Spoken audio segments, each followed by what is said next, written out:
a super fun thing and delicious to do for your lockdown lunch are cauliflower fritters. In Ukraine, people use a pancake batter essentially a lot to fry things, all sorts of things. Today we've got blanched cauliflower and their leaves, but you can use raw sliced courgette, aubergine, peppers. In September, if you can get hold of sprats, you can butterfly them, dip them into this batter and shallow fry with a little bit of lemon at the end. It's delicious. You can do chicken breast, whatever you like really, but my favorite are these cauliflower fritters from my cookbook, Summer Kitchens.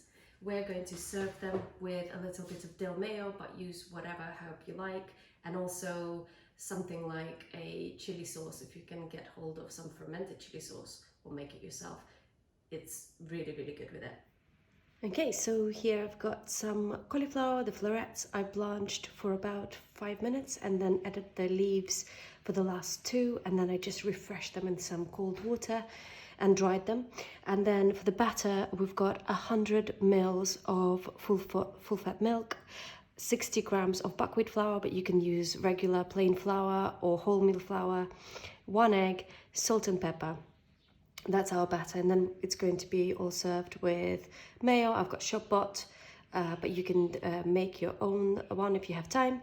And I've got a little bit of chopped dill to put in the mayo, but you can use any herb you like. So what we do now is incredibly easy. We just put the heat on, put enough oil to kind of cover the bottom of your pan. We're going to shallow fry them.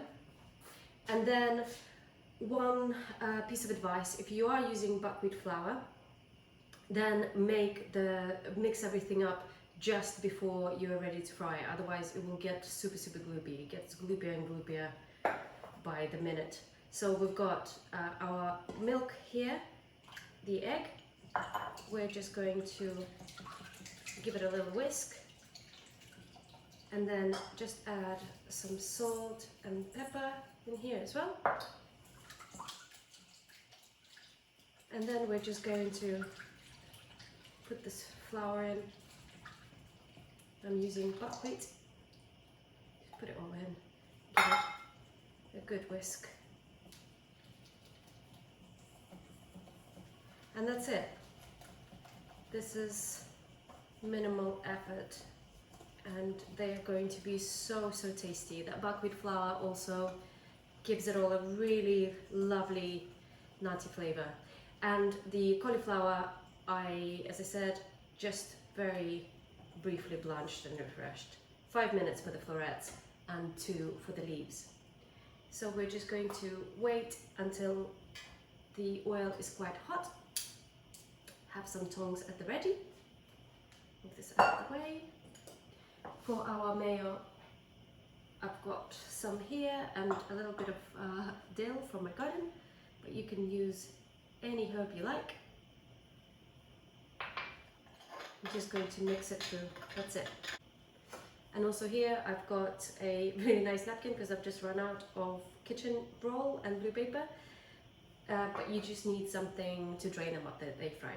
So we can just use a small piece of cauliflower and put it in and see.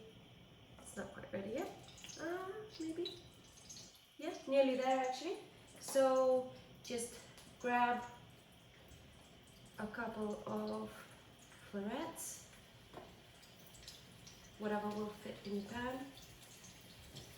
I've got 6. Let's put another one in. Just make sure that it's got a flat edge, then it will be much easier to shallow fry them. And make sure that they're really well kind of like covered in this batter. So you can see it's already getting quite viscous, but it's all good. So we're just going to put them in. I've got medium-high heat at the moment, but I'm going to lower it down in just a second. Don't want them to burn. The cauliflower is already cooked through, so you don't have to worry about that. We just want the batter to be nice and brown and crispy and delicious. Okay. Then put your next ones in. I'm just going to lower the heat a little bit to kind of medium-low. I've also got some cauliflower stock in here. I used all of the cauliflower. The bigger leaves were just a little bit floppy, so I'm going to refresh them and then probably drop them into some brine and ferment them. They weren't damaged or anything, just a little bit tired looking. But the small ones are so delicious. So let's check how we're doing here. Maybe just a little bit more. So it's basically veg covered in a crispy pancake. What's not to like? I really love these. And as I say, you can be really quite creative with what kind of vegetable you use, what kind of sauce you use. Just make sure that the batter is nicely seasoned. I think I'm going to turn them now. Yeah, so when it kind of becomes golden, we will start turning them around.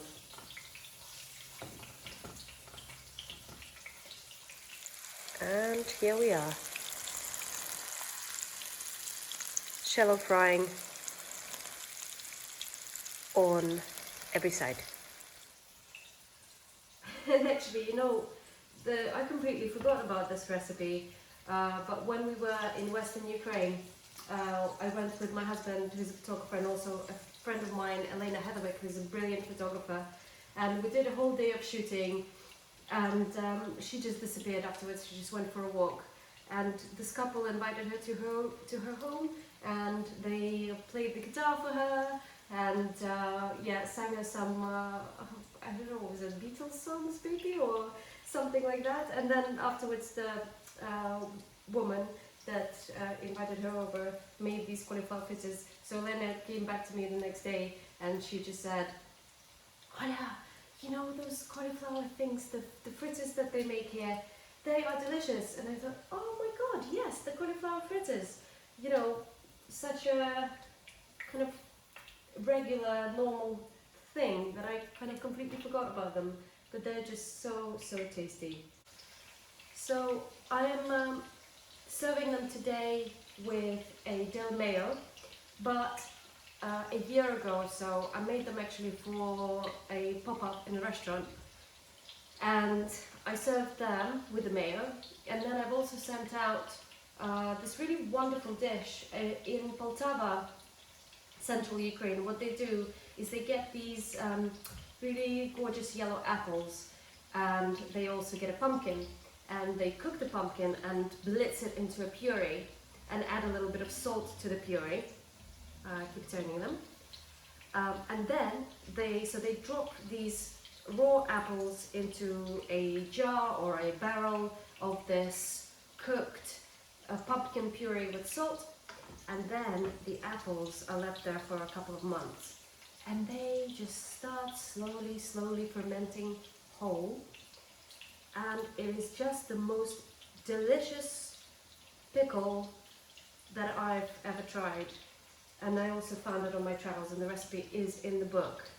It's really easy to make, and it's actually quite a stable ferment. I was scared when I was testing it. I just thought, oh my god, I'm just going to make it and put the jar there, and I was scared to look into it because it was such a new thing for me, doing it in this puree. But then, after about 3 months, I remember, so I did it in winter, and it was about March, I think. I opened the jar, and there was bubbling, but very kind of very gentle bubbling, just little pop, pop, pop, pop. I was like, ooh, it's alive, but there's no mold, there's nothing horrible going on, you know, it's just looking great. And I took these apples out, and the ones on top, I remember, were, when I cut it in half, they were kind of fermented on the outer edges, so a little bit sour and fizzy in a really good way, a little bit salty, and then inside it still tasted pretty fresh, and then the apples at the bottom became quite soft. So during this event I've sent out these cauliflower fritters with the mayo, and also the pumpkin puree and the apples.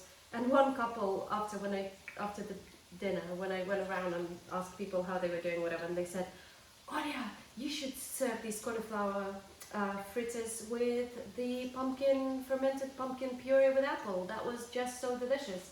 So I do recommend it. If you do get summer kitchens, try the fermented apple and pumpkin puree situation because it is so good.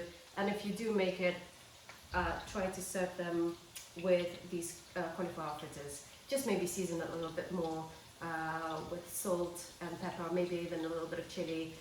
You can even blitz the fermented apples and the puree together. There's just so many possibilities. I love that about Ukraine. It still surprises me because my grandmother never made the pumpkin situation. It's such a regional, interesting dish, and I'm so happy that I found it. Okay, these are nearly there.